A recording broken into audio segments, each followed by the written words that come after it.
Hello everyone, welcome back to Astronomy into the Stars. In this video, I'm going to show you how to find and view the planets.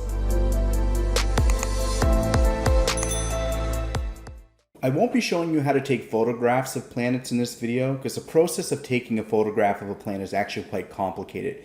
It involves taking a video and stacking all the individual frames that you get from that video and getting rid of the ones that are bad with the atmosphere and so on.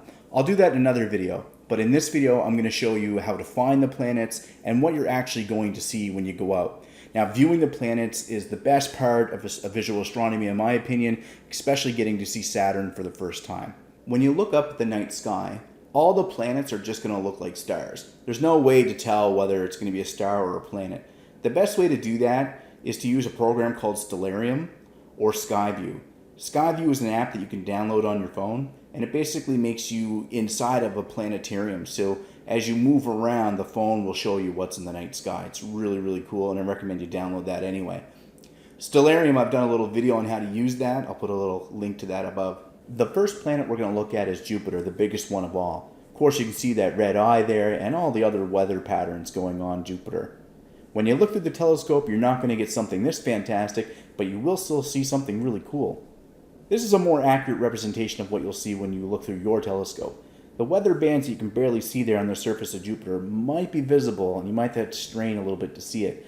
But those four objects that you see going around Jupiter, those are actually the moons going around Jupiter, and you will be able to see those.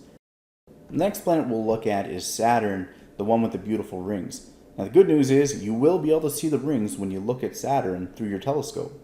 This is a more realistic view of what Saturn's going to look like through your telescope. Unlike this photo, when you look through your telescope, you will be able to see some of the moons going around Saturn. If you look carefully at this image, you can see that the rings are not perfectly flat with the Earth. That's because Saturn is slightly tilted towards the Earth, which means when you see the moons going around Saturn, they're not going to be in a flat line. They're actually going to be kind of a little all over the place. And the last planet we're going to look at is Mars, the red planet. With everything going on in the world today around Mars, it's just going to be extremely exciting to see it with your own eye. Unlike the other planets, you're not going to be able to see any moons going around Mars. However, you will be able to tell that the planet is red. In fact, it will look incredibly red when you look through your telescope. This is a more accurate idea of what you'll be able to see when you look through the scope. If you follow along in my series up to this point, please watch my next video. It'll be the final video, but it will keep you busy looking for things in the night sky for years to come.